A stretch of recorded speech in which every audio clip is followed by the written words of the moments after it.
Bayangkan pembom B-52 lepas landas. Lalu dalam 90 menit, bom dijatuhkan ke senjata nuklir Tiongkok dan menghancurkan semuanya seketika. Kita akan tinggalkan Afghanistan dengan kekuatan dan martabat, namun kita malah menyerahkan Bagram, salah satu pangkalan udara terbesar di dunia. Kedengarannya seperti plot film Hollywood, bukan? Tapi itulah jenis pencegahan yang ingin diwujudkan oleh Trump. Saudara-saudara sebangsa, Kepada rakyat Afghanistan, kepada Muslim Afghanistan, kami pastikan kami akan tidak akan bernegosiasi. menjauh, bahkan di Enjavau. Lupakan nuklir. Bahkan jalur kehidupan Tiongkok dan Rusia, industri penting mereka, akan selalu berada di bawah bayang-bayang ketakutan. Ini seperti misi mustahil di dunia nyata, sangat berani dan jika sukses, dapat mengubah keseimbangan kekuatan di Asia selamanya. 18 September 2025 di London, Presiden Donald Trump berbicara di konferensi pers dan memberikan pernyataan. Kami berupaya merebut kembali pangkalan udara Bagram. Jika Afghanistan menolak, konsekuensinya akan buruk. Pernyataan ini segera menarik perhatian internasional. Kemudian tanggapan pun datang. Afghanistan langsung merespons.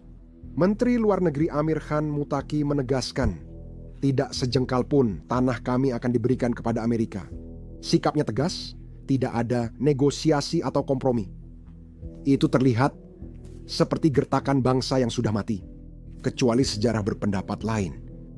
Amerika Serikat menghabiskan 20 tahun dan lebih dari 23 triliun dolar di Afghanistan hanya untuk pergi dengan Taliban kembali berkuasa. Tempat itu disebut kuburan kekaisaran karena alasan tertentu, tapi kali ini rencananya berbeda. Ada 3 strategi yang membuatnya hampir pasti berhasil, sesuatu yang perlu menjangkau lebih banyak orang. Karena YouTube tidak mendukung video yang membahas topik perang, tapi kamu bisa membantu kami melawan dengan menekan tombol suka. Terima kasih. Amerika Serikat siap melakukan apa saja untuk merebut Bagram karena pangkalan ini adalah mahakarya di segala aspek. Pangkalan udara Bagram di Provinsi Parduan, Afghanistan, sekitar 37 mil utara Kabul dan dikelilingi puncak pegunungan Hindu Kush. Saat masa kejayaannya, pangkalan ini meliputi sekitar 24 km persegi, itu sekitar 93 mil persegi, menjadikannya salah satu instalasi militer terbesar dan terkuat di dunia. Namun, ini bukan yang paling menakutkan bagi Tiongkok. Di tengah pangkalan ada landasan pacu ganda untuk menangani pesawat terbesar yang pernah dibuat. Landasan pacu baru ini memiliki panjang 3.602 meter, sekitar 2.000. Kaki lebih panjang dari sebelumnya dan 11 inci lebih tebal dari yang lama. Memberikan kekuatan untuk menangani pesawat besar seperti C-5, Galaxy C-17, Globemaster, B-52, B-2 atau Boeing 747. Landasan pacu kedua memastikan penerbangan tetap berjalan saat perawatan. Setiap bagiannya dirancang untuk penggunaan berat terus-menerus. Bagram menjadi pusat kekuatan penerbangan militer dan memberi Amerika Serikat posisi strategis di perbatasan sensitif Tiongkok. Perlu diingat, tak ada pangkalan Amerika lain yang sedekat ini. Sekitar 92 km dari Xinjiang, lebih dari 1 jam penerbangan pangkalan ini berada dekat beberapa situs nuklir dan rudal utama Beijing. Pada 2025 saat Washington berniat merebut Bagram, Tiongkok bereaksi keras. Beijing memperingatkan bahwa masa depan Afghanistan harus berada di tangan rakyatnya sendiri dan mengingatkan agar tidak melakukan langkah-langkah yang dapat memicu konfrontasi. Pejabat menyoroti pentingnya menghormati kedaulatan Afghanistan dan mengkhawatirkan keberadaan pasukan Amerika Serikat dekat fasilitas nuklir Xinjiang. Dengan dukungan Rusia, Iran, dan Pakistan, Tiongkok menyebut tindakan itu provokasi yang mengancam perdamaian regional dan bersumpah tak akan izinkan Amerika hadir lagi di perbatasan baratnya. Reaksi ini terjadi karena Xinjiang adalah lokasi Tiongkok menyembunyikan peluncur DF-21 dan DF-26 yang disebut sebagai pembunuh kapal induk dan pembunuh Guam, dirancang untuk menjaga pasukan Amerika tetap menjauh. Dari Bagram, semua itu bisa terlihat jelas. Target-target yang diandalkan Beijing untuk tetap tak tersentuh akan berada dalam jangkauan yang jelas. DF-21 mampu mencapai lebih dari 1.500 km. Itu sekitar 930 mil, dan F-26 hampir 4.000 km sekitar 2.500 mil. Keduanya ditempatkan di seluruh Xinjiang, di bawah lapisan terowongan dan silo yang terkubur di gurun. Tiongkok menyimpan sebagian kekuatan nuklirnya di sini, termasuk mungkin di F-41 Intercontinental Ballistic Missile generasi awal. Tiongkok sangat khawatir, bukan hanya karena yang disimpan di sana sekarang, tapi juga rencana menyembunyikan sesuatu di masa depan. Tiongkok kini punya sekitar 600 hulu ledak nuklir dan berencana menambah jadi 1.000 dalam beberapa tahun. Xinjiang berperan penting dalam ekspansi ini. Wilayah ini memungkinkan Tiongkok membangun ratusan silo dan lokasi peluncuran rudal bergerak, sehingga persenjataan nuklirnya lebih tahan dan sulit dihancurkan. Bagi Amerika Serikat, ini menjadi ancaman strategis serius. DF-26 dengan jangkauan 4.000 km dapat mencapai sekutu Amerika Serikat pangkalan dan kekuatan militer di kawasan seperti Guam, Korea Selatan, dan Jepang dengan sedikit peringatan. Namun Tiongkok sangat memahami ancaman ini. Rudal bisa dipindah atau disembunyikan, tapi industri penting sebagai tulang punggung tak bisa. Xinjiang adalah tulang punggung rahasia Tiongkok untuk kekuatan militer dan industri penting. Citra satelit menunjukkan ratusan lokasi konstruksi baru, termasuk ladang silo besar, Hami, dan Yumin, yang berpotensi menampung lebih dari 100 intercontinental ballistic missile baru. Namun ancaman lebih besar, Xinjiang adalah pusat mineral penting dan manufaktur pertahanan. Litium, berilium, titanium, magnesium, serta polisilikon kelas surya dari wilayah ini memasok rantai pasokan militer, industri, senjata nuklir, dan industri Tiongkok. Pangkalan udara Milan, Lapat Nur, dan lebih dari 360 instalasi militer PLA membuat Xinjiang jadi wilayah paling termiliterisasi di Tiongkok Barat. Namun dari Bagram, semuanya terlihat jelas. Pangkalan itu memberi Amerika Serikat akses langsung untuk mengawasi lapangan peluncuran, lokasi penyimpanan, dan radar di Tiongkok Barat melalui drone, penyadapan sinyal, serta pengintaian tinggi. Landasan pacu Bagram mampu menangani pesawat berat B-50, 2B-1B, dan Pembom serang jarak jauh yang membawa rudal jelajah presisi seperti JASMIR. Jika diperintah, mereka bisa mencapai pusat rudal Tiongkok dalam jam. Sistem darat seperti ATACOM bisa menargetkan bunker komando atau simpul logistik tanpa harus masuk jauh ke wilayah Tiongkok. Bagram diposisikan seperti pisau bedah yang mengarah ke jantung jaringan rudal dan militer barat Tiongkok, bukan hanya dekat. Semuanya tampak menarik, tapi kenyataannya tidak. Amerika Serikat akan menghadapi kesulitan besar untuk mendapatkan pangkalan ini, atau seharusnya saya katakan mendapatkannya kembali. Setelah serangan 9/11 pada 11 September 2001, dunia langsung berubah. Sekitar 3.000 warga Amerika tewas akibat serangan terkoordinasi Al-Qaeda yang dipimpin Usama bin Laden. Amerika Serikat melacak jaringan itu ke Afghanistan, tempat rezim Taliban melindungi bin Laden dan pejuangnya, membiarkan mereka bebas berlatih dan beroperasi. Washington meminta Taliban menyerahkan dia, tapi Taliban malah menawarkan pemindahan ke negara ketiga untuk diadili tawaran yang ditolak Amerika Serikat. Penolakan itu menjadi pemicunya. Pada 7 Oktober 2001, Amerika meluncurkan operasi Enduring Freedom, didukung oleh Inggris untuk menghancurkan Al-Qaeda dan menggulingkan pemerintahan Taliban. Itu menjadi awal perang 20 tahun yang mengubah Afghanistan dan mendefinisikan era kebijakan luar negeri Amerika Serikat. Tak lama setelah serangan dimulai, pasukan Amerika Serikat merebut sebuah lapangan terbang tua peninggalan Soviet di utara Kabul, Pangkalan Udara Bagram. Pangkalan itu sudah ada sejak tahun 1950-an. Dari Bagram, Amerika Serikat mengendalikan perang. Serangan udara awal dan operasi khusus diluncurkan dari sana untuk membantu Aliansi Utara mengusir Taliban dari Kabul, Kandahar, dan Tora Bora. Ribuan serangan bom, misi drone, dan dukungan udara diluncurkan dari landasan pacu.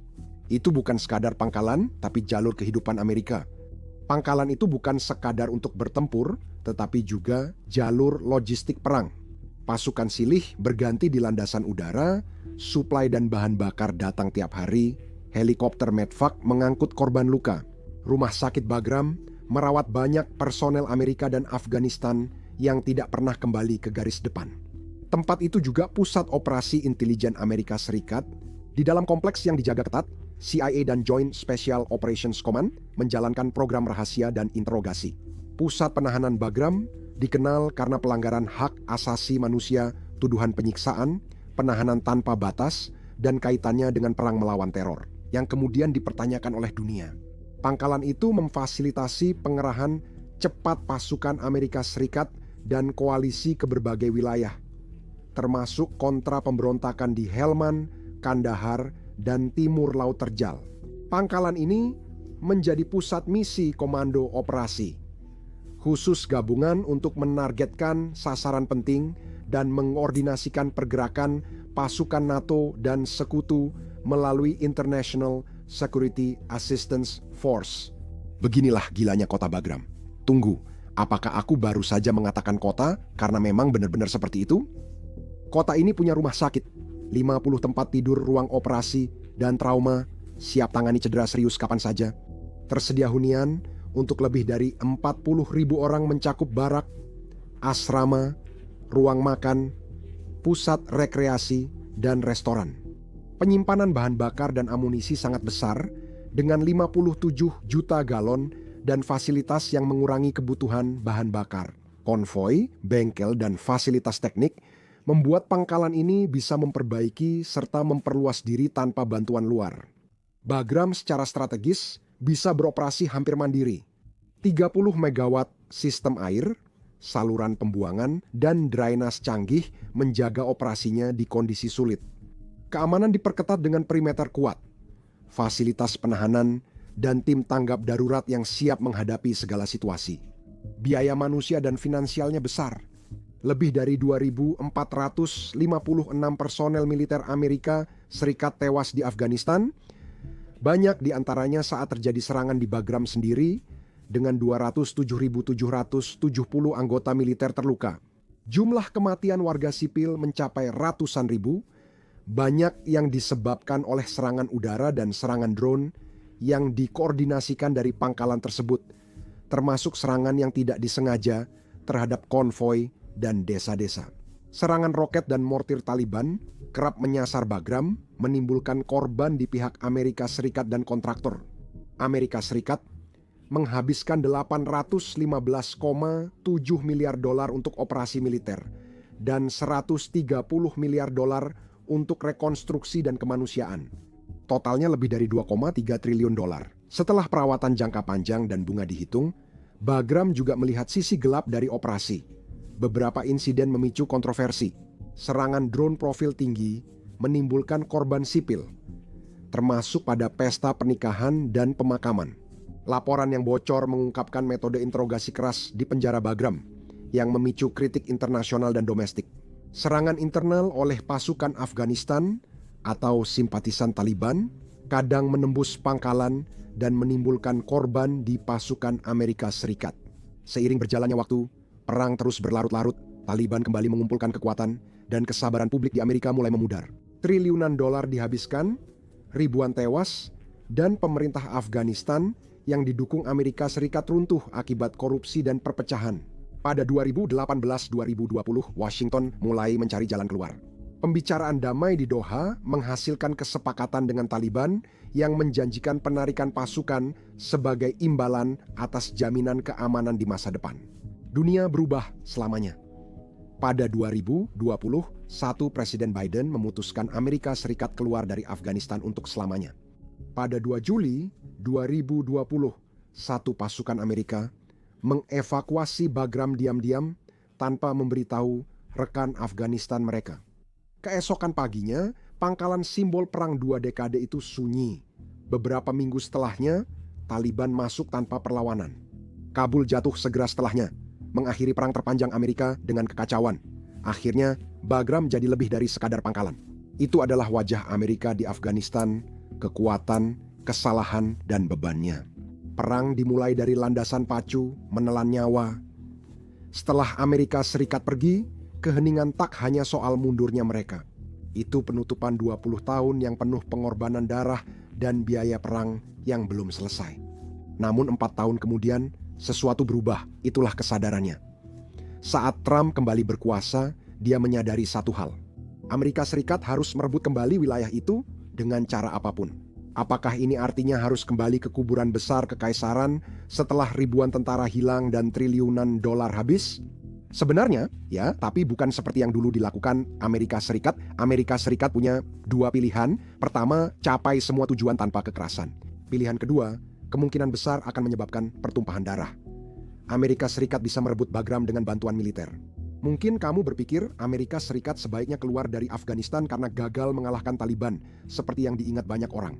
Namun, Amerika Serikat keluar setelah bertahun-tahun mencoba membangun Afghanistan yang demokratis, sehingga pasukannya menjalani tugas besar dan rumit. Mereka berupaya menjaga demokrasi di Afghanistan.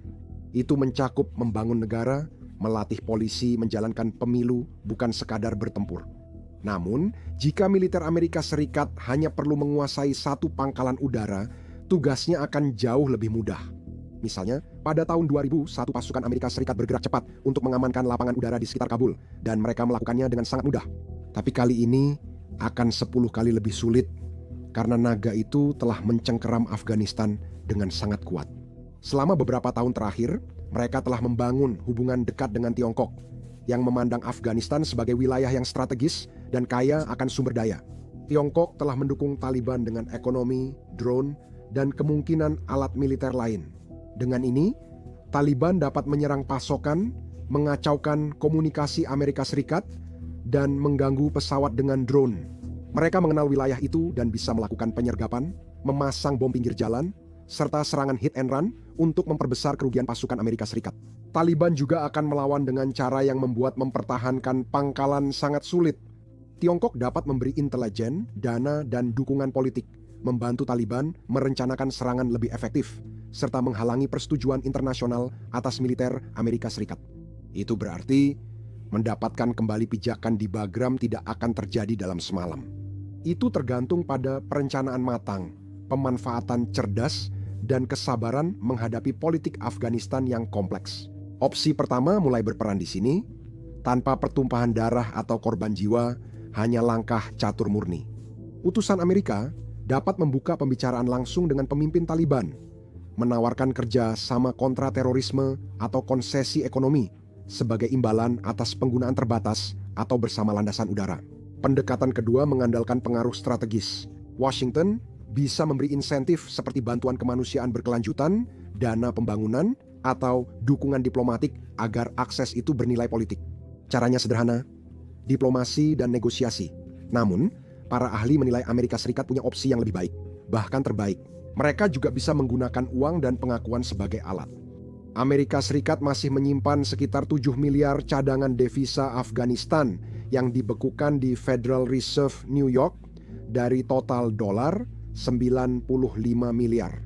Melepaskan sebagian uang ini sebagai pembayaran sekali atau transfer tahunan bisa jadi insentif kuat bagi Taliban untuk bekerja sama.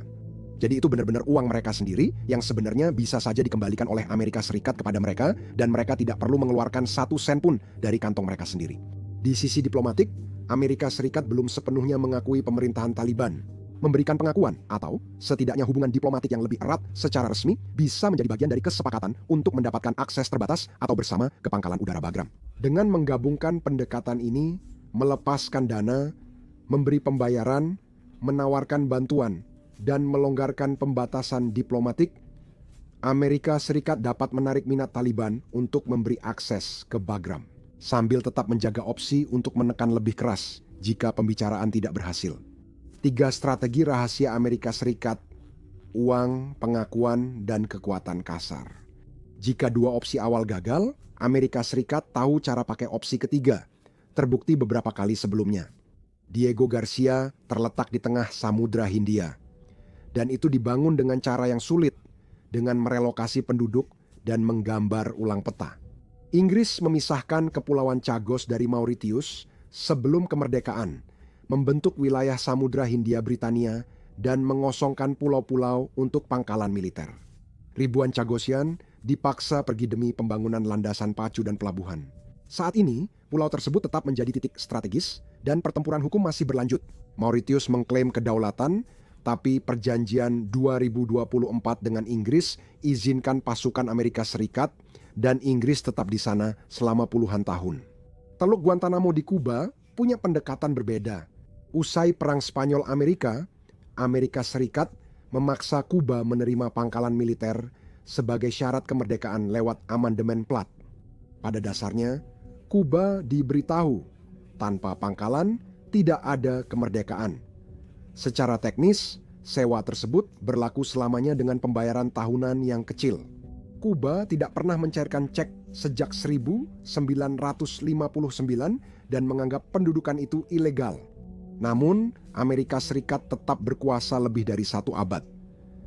Di Irak, strateginya berubah ke pengaruh pasca invasi. Setelah menggulingkan Saddam Hussein, pada 2003 Amerika Serikat membangun pangkalan besar seperti Victory Base Complex, Camp Liberty, dan Pangkalan Udara Bilat. Saat Irak meminta Amerika Serikat mundur, Amerika menegaskan bahwa merekalah yang membiayai pembangunan pangkalan itu. Menjadikan argumen tersebut sebagai alasan. Kamu yang membangun, kamu yang membeli. Kehadiran militer dan tekanan negosiasi menjaga pengaruh Amerika Serikat tetap kuat saat pendudukan. Beginilah cara Amerika Serikat mengoperasikan berbagai pangkalan di negara lain. Amerika Serikat memakai berbagai strategi, halus, memaksa, atau langsung menggunakan kekuatan. Peristiwa sejarah ini lebih dari sekadar sejarah. Kejadian-kejadian ini seperti daftar taktik yang bisa digunakan Washington ketika saatnya tiba untuk mendapatkan kembali akses ke Bagram. Kemungkinan Amerika Serikat menguasai Bagram membuat Tiongkok marah, tapi juga membuat negara lain kesal. Negara itu adalah Rusia. Begini, Bagram terletak tepat di bawah wilayah pengaruh Rusia, tepat di mana Asia Tengah dimulai dan jangkauan Moskow mulai memudar. Pangkalan ini terletak dekat ibu kota Tajikistan, Dushanbe, serta Kazakhstan, Uzbekistan, dan Kirgistan, menjadikannya lebih dekat ke perbatasan selatan Rusia dibanding pangkalan Amerika Serikat lain. Dari sini, Amerika bisa langsung mengamati wilayah yang selalu menjadi kunci bagi rasa aman Moskow. Negara Asia Tengah ini dulu bagian Uni Soviet dan lama terhubung erat dengan Rusia. Moskow masih berupaya mempertahankan pengaruh lewat perdagangan, energi, dan militer. Namun, kawasan ini tidak benar-benar aman. Perbatasannya panjang dan sempit, medannya sulit dijaga, dan politik lokal sering berubah-ubah. Berbeda dengan front barat Rusia yang sangat diperkuat melawan NATO, wilayah selatan ini terbuka dan rentan, sehingga menjadi berharga. Dari Bagram, Amerika Serikat dapat diam-diam mengawasi dan jika perlu, menjangkau pos penting Rusia. Sensor, penerbangan pengawasan, dan pos penyadapan di sini dapat memantau pergerakan pasukan di sekitar pangkalan militer Rusia ke-201 di Tajikistan dan operasi udara dari Kant di Kirgistan. Landasan pacu panjang dan pesawat tanker memungkinkan serangan dan rudal jelajah mencapai target lebih jauh. Dalam beberapa jam saja, pesawat tempur atau pembom jarak jauh dari Bagram dapat mengancam garnisun rudal Rusia di dekatnya dan bahkan kompleks komando yang diperkuat di Gunung Kosvinsky. Selain ladang rudal strategis, Bagram memungkinkan serangan ke industri perang utama dan titik energi penting seperti pabrik tank, teknik berat, pusat pesawat dan drone Volga, serta pabrik gas Ordenburg dan jalur pipa ekspor utama Rusia. Dari satu landasan udara ini, Amerika Serikat bisa memantau situasi, membentuk medan perang, dan menekan titik militer serta industri Rusia dalam jangkauannya. Rusia dan Tiongkok khawatir sumber energi mereka terancam. Ancaman bagi Rusia langsung, sedangkan bagi Tiongkok tidak langsung. Di seberang perbatasan ada koridor ekonomi Tiongkok-Pakistan, tulang punggung rencana sabuk dan jalan Beijing. Jalan raya, pipa, dan rel kereta api yang menghubungkan pelabuhan Godar ke Xinjiang semuanya melintasi wilayah tersebut. Amerika Serikat bisa memantau dari Bagram dan, bila perlu, tim rahasia pasukan khusus serta unit CIA bisa bergerak diam-diam untuk mengganggu atau mengumpulkan intelijen. Memutuskan Gwadar berarti menghantam Tiongkok di titik lemahnya energi. Sekitar 80% impor minyak Tiongkok masih melewati Selat Malaka, jalur sempit yang dijaga Angkatan Laut Amerika Serikat dan rentan gangguan. Skenario ini disebut Dilema Malaka Tiongkok. Godar yang terhubung lewat koridor ekonomi Tiongkok-Pakistan memberi alternatif darat bagi Beijing sehingga minyak bisa melewati Malaka dan sampai ke Tiongkok Barat lebih cepat dan aman. Jika Gwadar diblokir dengan bantuan Bagram, Tiongkok terpaksa kembali memakai jalur Malaka yang rentan. Gangguan di sana bisa menyebabkan kekurangan energi besar, memperlambat ekonomi, dan mengancam kesiapan militer Tiongkok. Karena itu, Gwadar bukan hanya pelabuhan, tapi jalur vital dan katup pengaman penting bagi Tiongkok untuk menjaga stabilitas energi dan ekonomi. Bagram juga memantau Komando Teater Barat PLA yang bertanggung jawab atas Tibet, Xinjiang, dan perbatasan Tiongkok dengan India serta Asia Tengah. Dari pangkalan ini, Amerika Serikat bisa memantau komunikasi militer Tiongkok, melacak uji coba rudal, dan memetakan pola unit roket serta pertahanan udara di wilayah itu. Jaringan elektronik dan radar PLA juga diawasi oleh radar ini. Meski krisis Taiwan pecah, Bagram bisa jadi front kedua yang ideal. Sementara Tiongkok fokus ke timur melintasi selat, Bagram memungkinkan Amerika Serikat menyerang ke barat jauh ke dalam negeri, memaksa Beijing membagi pertahanannya. Pesawat pengebom, pengacau sinyal, dan pasukan khusus dapat menyerang logistik utama, depot bahan bakar, dan pangkalan rudal, membuat PLA kewalahan dari pantai hingga gurun. Mengapa Amerika Serikat bersiap perang di masa depan? Alasannya karena ancaman Tiongkok terhadap Taiwan yang hampir terjadi setiap hari. Setahun terakhir, pesawat tempur Tiongkok menjadikan langit Taiwan garis depan. Puluhan pesawat, kadang lebih dari 50 sekaligus melintasi zona identifikasi pertahanan udara Taiwan, terbang dalam formasi bersama pesawat pembom dan pesawat perang elektronik. Setiap misi mensimulasikan blokade atau invasi, membuat Angkatan Udara Taiwan selalu waspada dan pilotnya hampir tiap hari terbang. Ini bukan latihan sederhana, ini adalah gladi resik. Di darat, persiapan Tiongkok sama-sama dilakukan dengan sengaja. Feri sipil di pantai diubah menjadi kapal serbu amfibi untuk membawa pasukan, kendaraan, dan perlengkapan ke pantai Taiwan. Citra satelit dari Fujian, titik terdekat ke Taiwan, menunjukkan modifikasi ini terjadi secara langsung. Ini adalah transformasi diam-diam armada sipil Tiongkok menjadi pasukan invasi yang siap bergerak ketika diperintahkan. Selain yang tampak, perang Beijing terjadi lewat kabel dan layar. Unit cyber menyerang sistem pemerintahan dan infrastruktur Taiwan untuk melumpuhkan jaringan komando sebelum rudal ditembakkan. Pada saat yang sama, kampanye disinformasi membanjiri media sosial dan hadiah ditawarkan untuk para perwira Taiwan. Semua ini merupakan bagian dari upaya besar untuk memecah belah, membingungkan, dan melemahkan moral. Strategi Tiongkok tak hanya di ranah digital, tapi juga mengisolasi Taiwan secara diplomatik dan ekonomi, menekan negara lain, memutuskan hubungan formal, serta menggunakan perdagangan sebagai senjata. Tahun 2025, Beijing mendadak melarang impor nanas dan udang Taiwan, menunjukkan ekonomi bisa setajam misil. Sementara itu, Tentara Pembebasan Rakyat menggelar latihan angkatan laut dan rudal besar-besaran di Selat Taiwan, mengepung pulau tersebut. Awalnya di atas kertas, lalu latihan membuat semakin berani. Dilakukan hati-hati, bertepatan pemilu Taiwan atau peristiwa besar untuk meningkatkan tekanan. Saat pelantikan Presiden Taiwan, 2024 kapal dan unit rudal PLA mengepung pulau itu dalam latihan besar yang mensimulasikan invasi. Semua itu memberikan gambaran yang jelas. Tiongkok tidak menunggu momen yang sempurna, mereka menciptakannya langkah demi langkah. Pastikan saat hari itu tiba, Taiwan sudah lelah, terisolasi, dan terkepung. Ini bukan hanya soal Taiwan. Menjadi sama pentingnya bagi Amerika Serikat untuk bersiap menghadapi Rusia karena apa yang mereka lakukan terhadap Ukraina. Rusia kembali membuktikan diri sebagai ancaman utama bagi Amerika. Saat Beijing diam-diam menekan Taiwan, di Eropa terjadi badai yang lebih besar dan ganas. Rusia memulai invasi penuh ke Ukraina pada 24 Februari 2022 menyerang dari utara lewat Belarus, timur dari Donbas, dan selatan lewat Crimea. Dalam beberapa jam, serangan rudal dan udara menggempur Kiev, Kharkiv, dan Mariupol, menandai awal perang terbesar di Eropa sejak Perang Dunia II. Sejak hari itu, Amerika Serikat jadi penyelamat utama Ukraina. Sebagian besar dukungan berasal dari penarikan cepat persediaan Amerika Serikat, inisiatif bantuan keamanan Ukraina, serta pendanaan militer asing. Bantuan ini meliputi persenjataan dan sistem canggih seperti High Mobility Artillery Rocket System Patriot, NASAM, rudal Javelin, Stinger, kendaraan tempur Bradley, tank M1 Abrams drone, radar, serta amunisi presisi.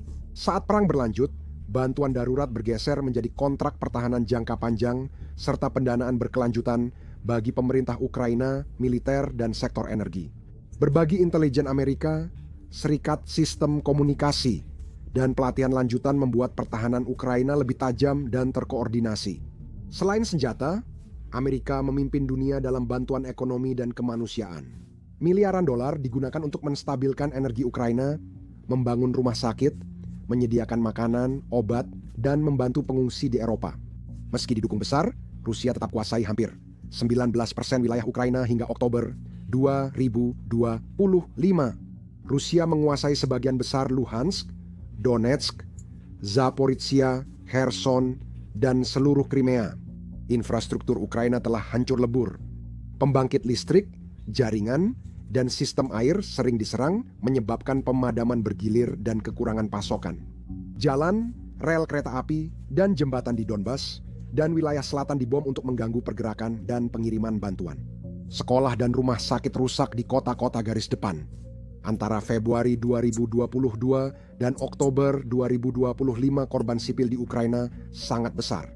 Sejak konflik dimulai, lebih dari 12.650 warga sipil tewas dan 29.392 terluka. Lebih dari 36 juta orang mengungsi di dalam negeri, sekitar 68 juta mencari perlindungan di luar negeri. Ini krisis pengungsi terbesar di Eropa sejak Perang Dunia II.